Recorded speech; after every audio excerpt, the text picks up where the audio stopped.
Leitura do livro Ave Cristo, psicografado por Francisco Cândido Xavier, pelo Espírito Emmanuel.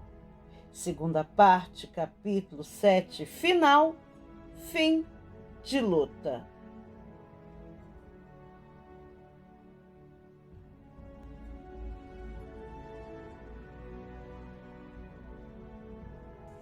Depois de alguns dias de meditação na dependência da igreja, Tassiano entendeu-se com o velho Ênio, que lhe anotou as ponderações antecioso. Embora cego, não se conformava em pesar no orçamento da instituição. Não sabia como agradecer o devotamento de Pudens, que se fizera credor do seu melhor carinho.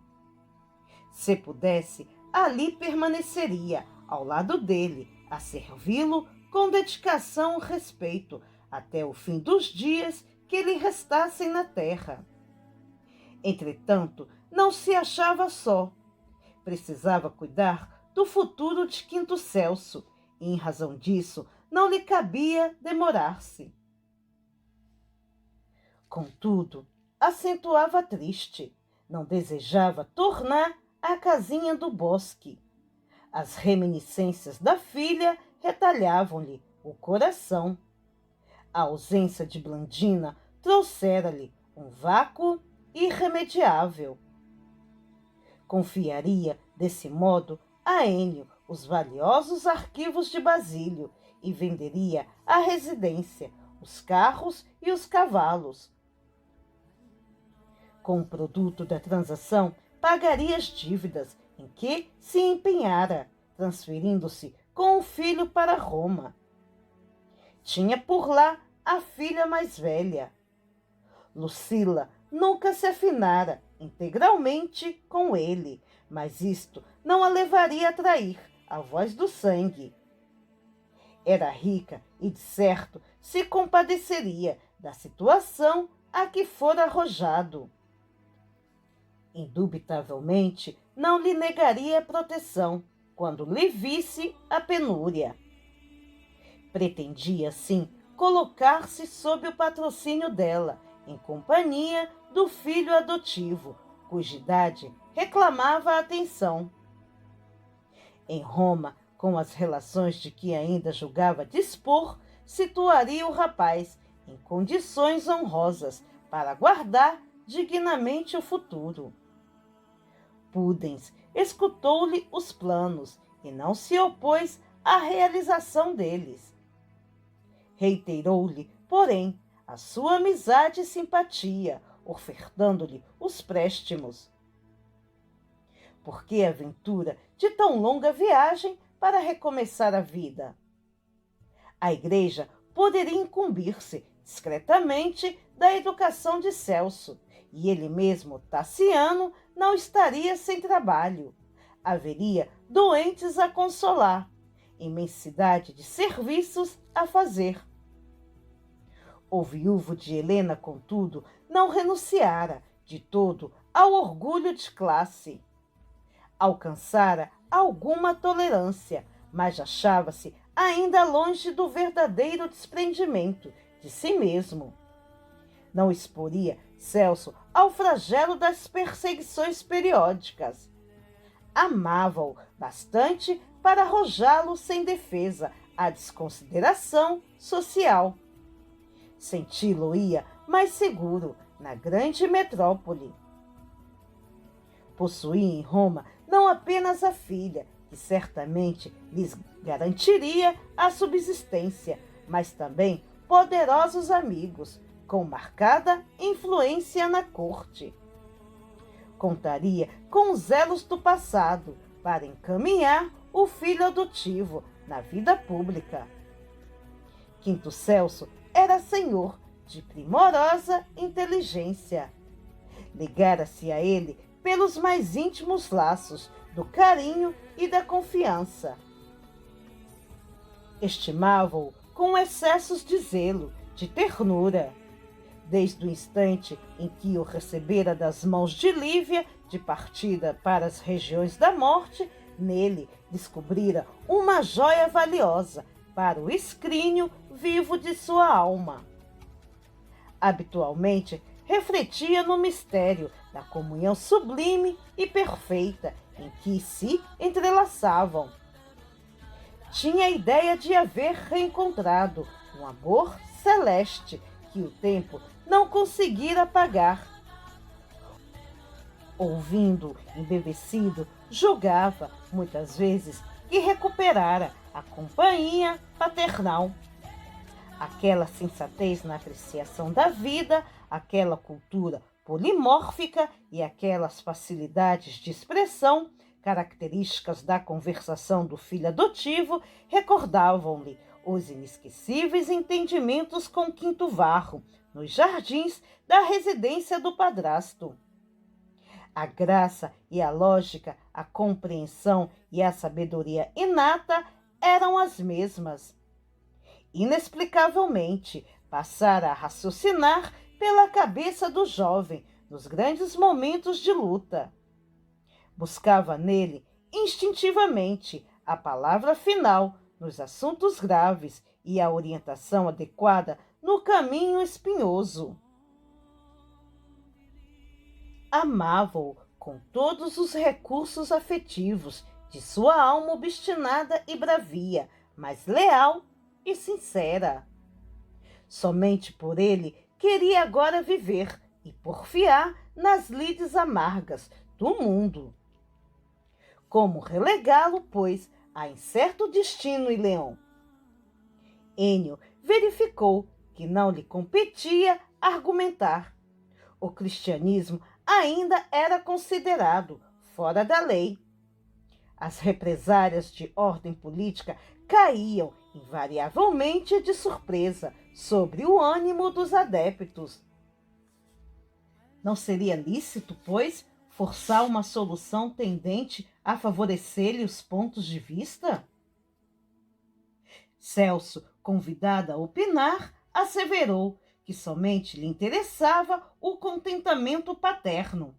Seguiria Tassiano com a fidelidade de sempre. O infortunado Patrício, desse modo, passou do plano à ação.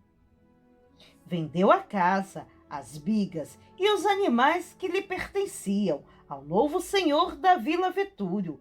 Entretanto, o dinheiro recebido de Álcio mal chegou para o pagamento dos débitos contraídos. Restava-lhe apenas o suficiente para a viagem. Ainda assim, não se lhe modificou o projeto. Lyon asfixiava-o. A saudade de Blandina e a cegueira inesperada constringiam-lhe o coração. Desejava retirar-se dali, expandir-se, desalojar o próprio pensamento e tudo esquecer. Pudens, no entanto, generoso e precavido, entendeu-se com Celso e deu-lhe uma carta para um amigo humilde, mas sincero, que morava na via de Ostia. O pai adotivo levava reduzidas possibilidades. Talvez precisassem do concurso de alguém antes do primeiro contato com a viúva de Galba. Assim, na hipótese de qualquer dificuldade, poderiam recorrer a Erato Marcelino, velho cristão abandonado pela família, que se refugiara na fé, vivendo entre a renúncia e a caridade. O rapaz recolheu as instruções prazerosamente. Desse modo, não estaria sozinho para superar os obstáculos. Para não melindrar o pai, guardou a missiva, cuidadoso, e as despedidas se fizeram comoventes. Zarpando de Massília, ligeira galera, deixou-os em Ostia, que ainda ostentava os belos monumentos do porto de Trajano. O cego, apoiando-se no moço, respirava os ares da pátria com manifesta alegria. Os recursos escasseavam. Contudo, ouvindo as entusiásticas referências de Celso quanto à formosa baia hexagonal que o mencionado imperador mandara construir, recomendou ao filho adotivo procurasse a moradia de Fúlvio Spêndio, um companheiro da mocidade que, segundo informações recebidas na Gália, ali se recolhera em soberba chácara. Spêndio naturalmente os receberia de bom grado. Recordava-lhe a figura imponente nos jogos e a alegria espontânea com que se entregava às libações depois dos concursos bem ganhos. O reencontro ser-lhe-ia valioso. De certo, o amigo dar-lhe-ia pousada condigna e providenciaria adequada condução que os levasse confortavelmente a Lucila. Enquanto meditava, conversando consigo mesmo, Celso, norteado pelos esclarecimentos de vários trausentes, batia a entrada de graciosa vila, encravada no centro de tranquilo pomar. Um escravo bem posto veio atender. Esperançado, Tassiano tomou a palavra e perguntou pelo amo, enunciando a sua posição de companheiro do pretérito, que não o abraçava havia longos anos. Daí a momentos, um patrício de rosto menos simpático, tipo acabado da decadência, apareceu, coxeante e desleixado. Mirou os visitantes detidamente e, depois de estampar fria expressão de desprezo que gelou Quinto Celso, indagou irritadiço: "Que desejam?" "Oh, é a mesma voz!" gritou o filho de Varro, estendendo instintivamente os braços. "Fulvo, meu amigo, reconheces-me? Sou Tassiano, o velho aliado das competições." O romano recuou aborrecido e bradou: "Que insolência! Por Júpiter, nunca te vi! Não comungo com a peste." Iludido pela própria confiança, o recém-chegado, retomando o apoio nos braços do filho, explicou-se, um tanto desapontado.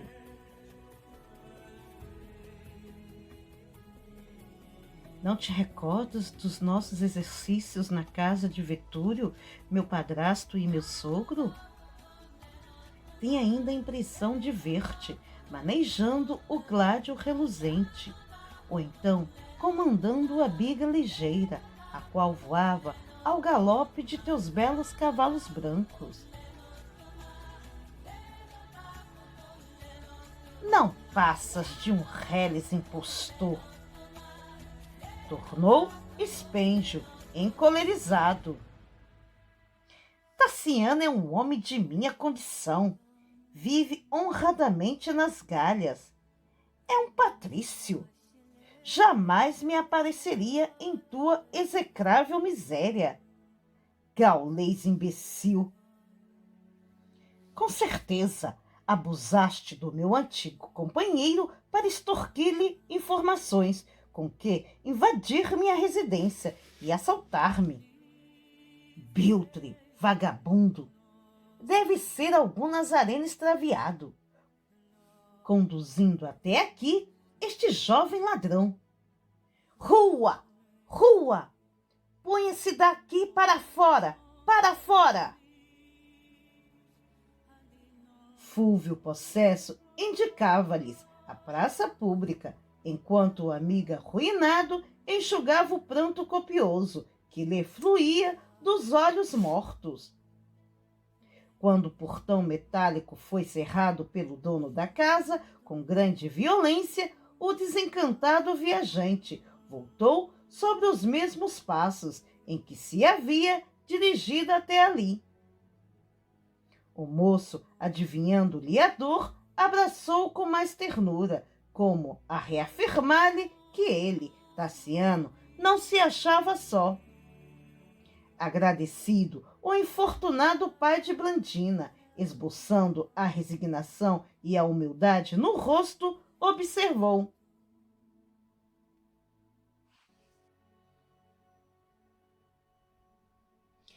em verdade, meu filho, não tem agora outro amigo, senão tu mesmo.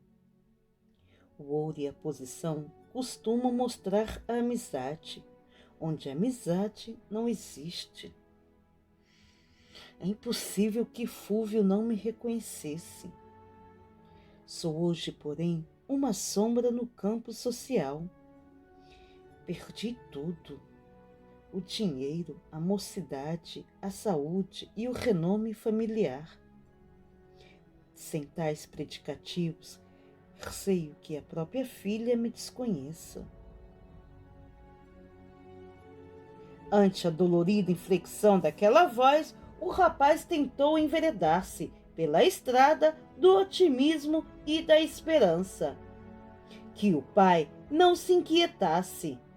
Ele, Celso, estava moço e forte. Trabalharia por ambos. Nada lhes faltaria. Quanto à hospedagem, por algum tempo, trazia recomendações de pudens para o velho amigo deste. Erato, segundo os esclarecimentos do benfeitor de Leon, devia morar em um ponto muito próximo. Se Tassiano concordasse, não precisariam recorrer à proteção da viúva de Galba. Viveriam singelamente os dois. Conseguiriam alguma casinha humilde em que pudessem recomeçar. As relações de Ênio em Roma poderiam auxiliá-los com a necessária segurança.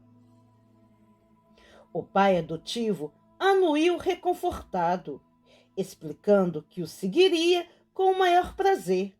Entretanto, nada poderia assentar em definitivo, enquanto não se entendesse convenientemente com Lucila, para nortear-se dentro dos novos rumos. Não seria justo alear-se da filha. Se encontrasse nela o acolhimento que esperava, suavizariam as agrúrias da sorte e Celso obteria os mestres que ele idealizara em suas paternais esperanças. Contudo, na hipótese de a filha mostrar-se endurecida e ingrata, render-se-iam ambos às circunstâncias e reiniciariam a luta, conforme as aflições que o destino lhes ditasse. Enquanto conversavam, o moço guiava-o estrada fora, como se fora velho conhecedor da via de Ostia. Desejoso de amenizar-lhe as agruras, o rapaz procurava distraí-lo, descrevendo-lhe as magnificências do pôr do sol e todos os aspectos interessantes que se lhe deparavam. Tassiano sorria. Guardava a impressão de rever pelos olhos da memória a paisagem banhada na luz crepuscular. Avançaram longo trecho de caminho, quando se abeiraram de mísero pardieiro restaurado.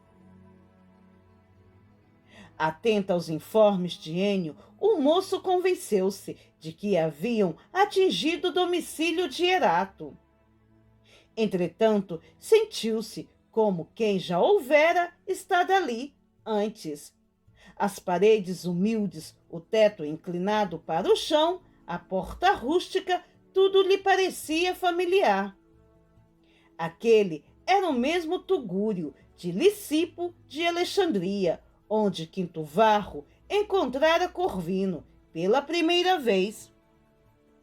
O velho Licipo conhecera igualmente a palma do martírio, partindo como tantos ao encontro do mestre da cruz, mas a pequenina construção, embora passasse de cristão a cristão, continuava a ser abençoada oficina de serviço à fé.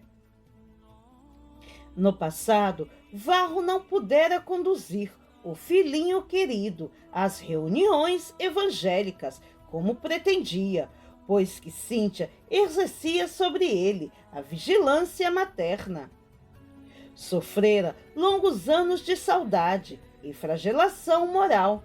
Atravessara o sacrifício e a própria morte, mas soubera resignar-se e esperar. O tempo premiava-lhe a constância. Pela misericórdia do Senhor, tornara a existência corpórea, retomara o veículo da carne e, espírito eterno metamorfoseado em quinto Celso, reassumiria a direção do destino de Tassiano, impelindo-o para Jesus, consoante o seu antigo ideal. Cerca de 44 anos haviam passado desde que Tassiano renascera e o trabalho do amor continuava diligente e sublime. A choupana de Lisipo, qual ponto marcante de sua batalha espiritual, era a mesma. Simples como a serenidade inalterável do Cristo e acolhedora como a sua doutrina de luz. Extasiado, Celso descreveu para o cego a beleza pura daquele ninho de humildade e tão emocionado se revelou que o pai adotivo supôs comovidamente haverem encontrado naquele pouso um minúsculo palácio escondido sob a copa de florido arvoredo.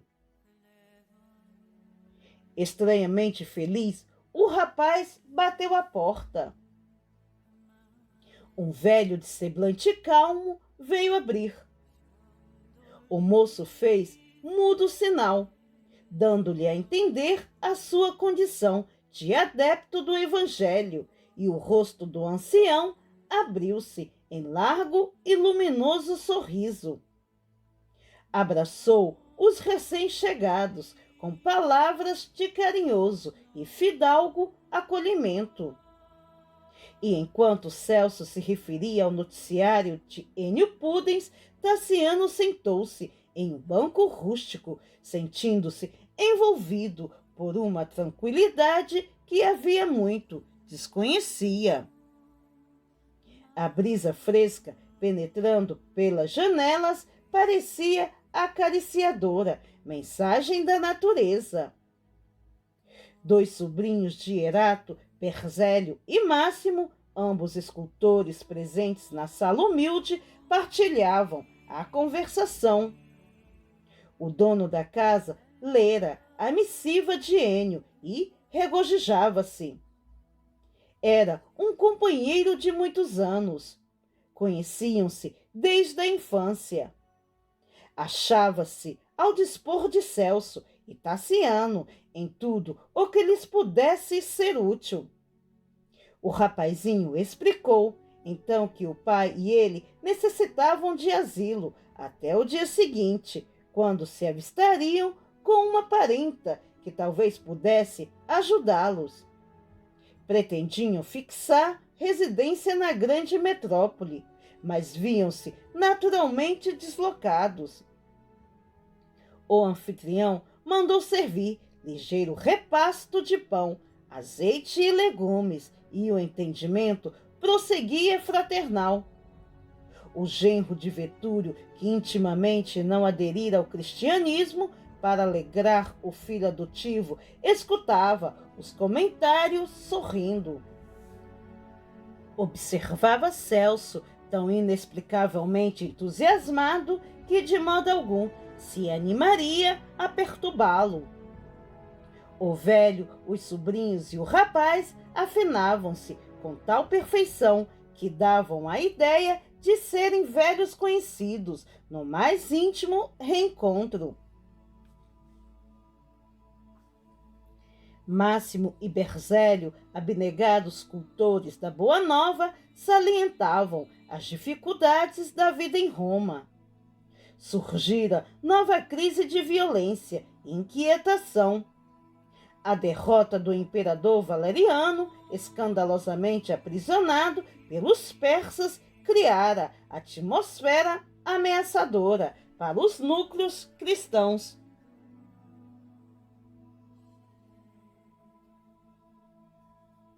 Ignácio Galieno, o filho do imperador humilhado, subira ao poder. Pessoalmente, tinha simpatia pelo cristianismo torturado, do qual pouco depois ofereceria públicas demonstrações. No entanto, no rigor dos conflitos sociais, o novo imperante devia curvar-se aos desejos das classes dominadoras. A força dos editos de 257 e 258, que geraram tremenda e cruel repressão aos serviços do Evangelho, reaparecera com bastante vigor. Potentados e autoridades, como de costume, atribuíam os desastres políticos do império à ira dos deuses, revoltados com intenso proselitismo cristão.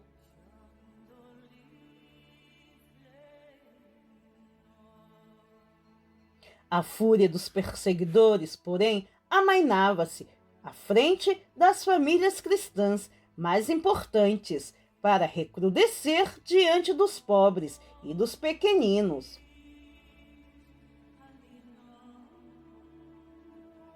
Os cárceres jaziam repletos. O anfiteatro de Vespasiano estava oferecendo funções sucessivas.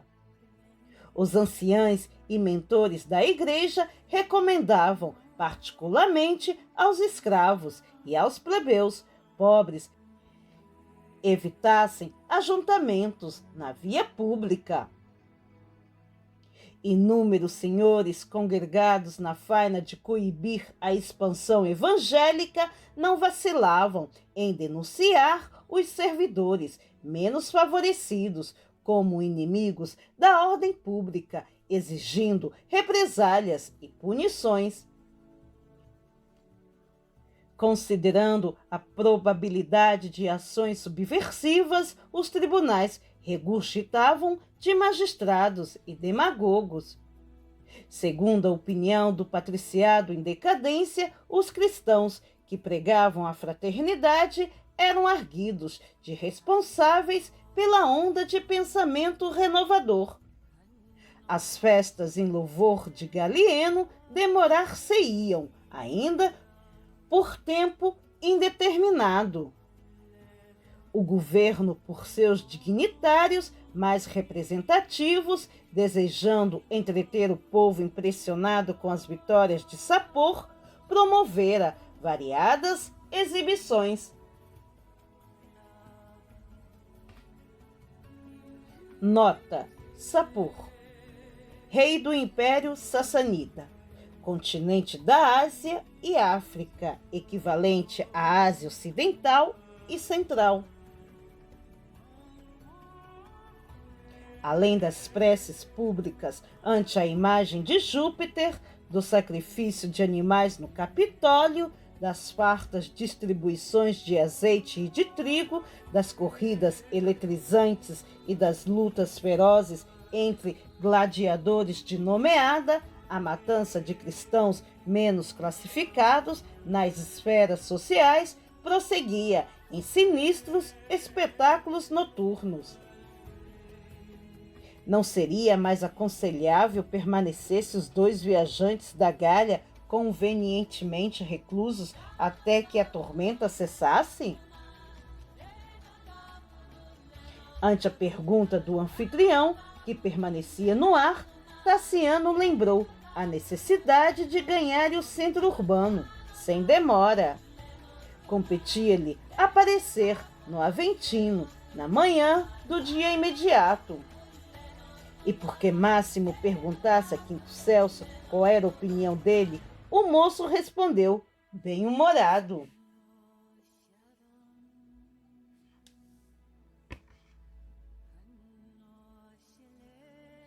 nada temo.